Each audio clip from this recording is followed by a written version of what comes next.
ভারী বৃষ্টিতে ভয়াবহ বন্যার কবলে ব্রাজিলের দক্ষিণাঞ্চলীয় রিও গ্র্যান্ডে দো সুল শহর। এখানে ক্রমেই বাড়ছে মৃতের সংখ্যা। এখনও নিখোঁজ রয়েছেন অনেক বাসিন্দা। তাদের উদ্ধারে চলছে অভিযান। বন্যায় গৃহহীন হয়ে পড়েছেন হাজার হাজার মানুষ। ক্ষতিগ্রস্ত প্রায় 500 বাড়িঘর। নদীর পানি বেড়ে প্লাবিত হয়েছে লোকালয় ও রাস্তাঘাট। ভেঙে পড়েছে সেতু। টানা বৃষ্টিতে কয়েকটি স্থানে দেখা দিয়েছে ভূমিধস। অনির্দিষ্টকালের জন্য বন্ধ ঘোষণা করা হয়েছে পোর্তো আলগেরা আন্তর্জাতিক বিমানবন্দরের ফ্লাইট চলাচল।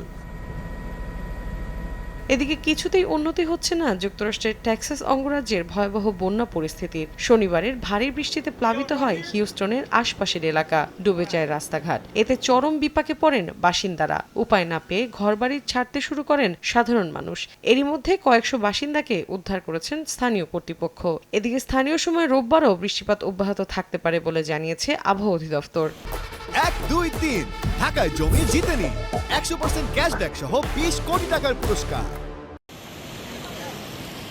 অন্যদিকে বন্যা ও ভূমিধসে বিপর্যস্ত হয়ে পড়েছে ইন্দোনেশিয়ার সুলাওয়েসি দ্বীপ। এতে বেশ কয়েকজনের প্রাণহানির খবর পাওয়া গেছে। বন্যায় ক্ষতিগ্রস্ত হয়েছে বেশ কয়েকটি জেলা ও 1000-এর বেশি ঘরবাড়ি। এরই মধ্যে নিরাপদে সরিয়ে নেওয়া হয়েছে 100-র বেশি বাসিন্দাকে। মৌসুমী সাথী, সময় সংবাদ।